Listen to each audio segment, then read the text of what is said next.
Ne vous en faites pas.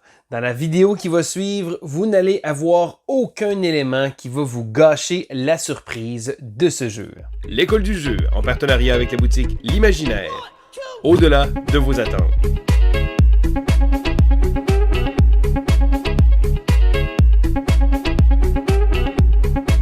Bonjour et bienvenue à l'école du jeu. Mon nom est Sylvain et je vous présente aujourd'hui le jeu My City.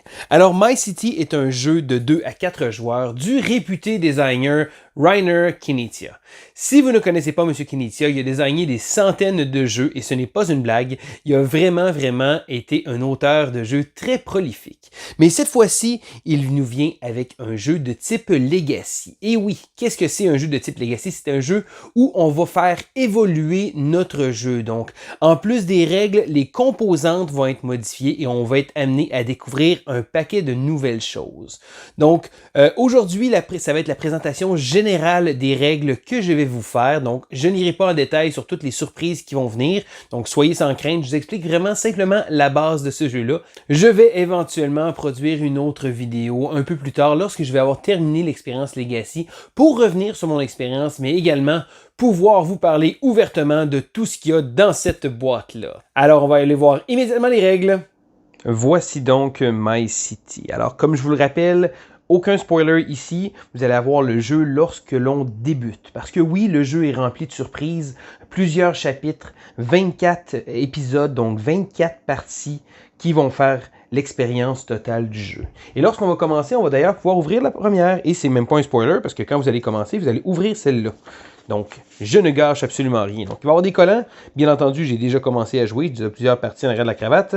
Donc, on va les mettre de côté. Il va également avoir les règles. Et là, je vais vous expliquer les règles de base du jeu. Je n'irai pas en détail, mais sachez que chacun des épisodes va rajouter souvent une nouvelle petite règle. Donc, la même chose qu'avant, mais maintenant, et voilà.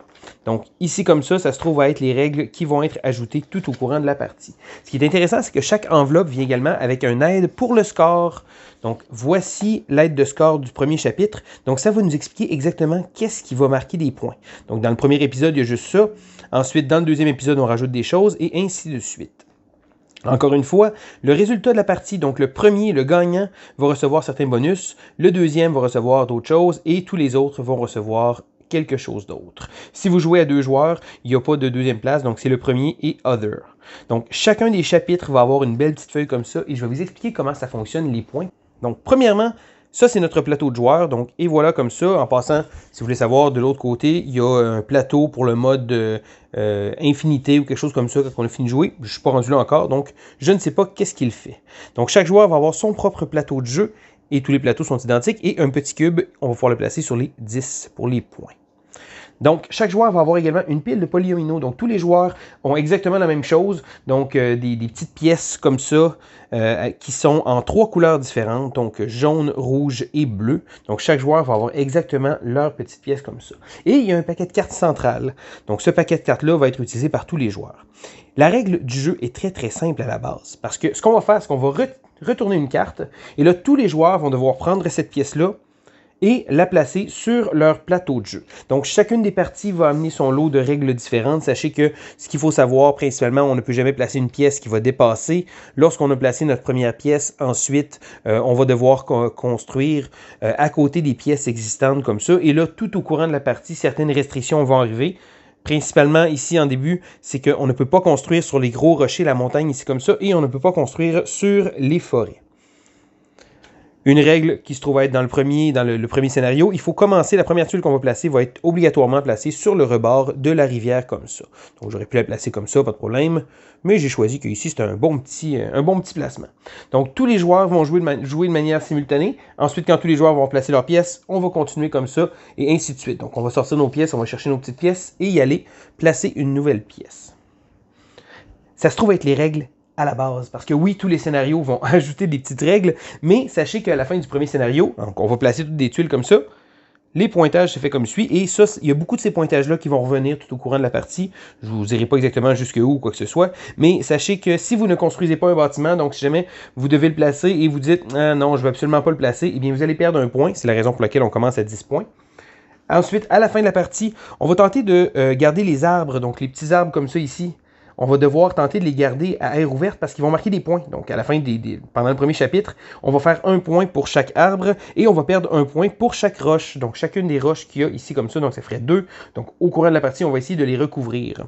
Encore une fois, premier chapitre, on va également perdre 1 point pour tous les espaces verts comme ça ici qui sont libres.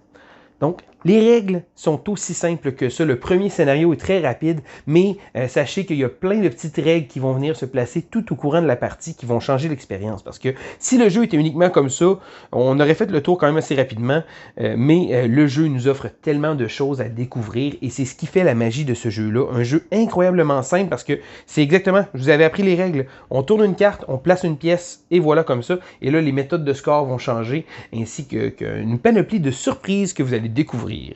Et voilà, ça fait le tour des règles de base du premier chapitre pour My City. Alors, premièrement, je tiens à dire, c'est un jeu incroyablement simple. On retourne une carte, tous les joueurs prennent la même pièce, la placent sur le plateau de jeu, donc au départ, on la place sur le bord de la rivière, après ça, on la place adjacente à une pièce déjà existante. Et essentiellement, c'est ça le jeu. On va tenter les premiers scénarios, de garder nos petits arbres, de cacher les roches. Donc, à la base, en tant que tel, si le jeu serait uniquement ça, ça deviendrait rapidement redondant. Mais ce qui fait la magie de My City, c'est que le jeu va évoluer. Donc, de chapitre en chapitre, il va y avoir des nouvelles règles, du nouveau matériel, des nouvelles choses aussi. Et là, on va vraiment avoir l'impression d'évoluer. Donc, notre petite ville va justement avancer dans le temps. Encore une fois, je ne vous dévoile absolument rien. Je vais revenir plus tard avec une vidéo de retour complet sur le jeu. Mais pour l'instant, je trouve que au départ, je n'étais pas convaincu par My City parce que je trouvais le jeu un peu simple, un peu redondant, mais plus ça va, plus j'ai le goût de découvrir qu'est-ce qui s'en vient. Et là, on fait une partie. Et les parties sont très rapides. Les parties durent, je dirais, 20 à 30 minutes. On joue à 2 joueurs. Et immédiatement après en avoir fait une, on a juste le goût d'en faire une autre pour voir un peu qu'est-ce qui va se débarrer. Et éventuellement, après ça, ouvrir les nouvelles enveloppes. Donc, My City, j'étais vraiment pas convaincu, mais jusqu'à date, là, je suis rendu à la partie numéro 16. Je tiens à dire que j'apprécie beaucoup mon expérience. Non, ce n'est pas un jeu costaud, corsé ou quoi que ce soit, mais le jeu devient plus intéressant au fur et à mesure des parties. Alors, c'était Sylvain pour l'école de jeu. On se dit à la prochaine! 1, 2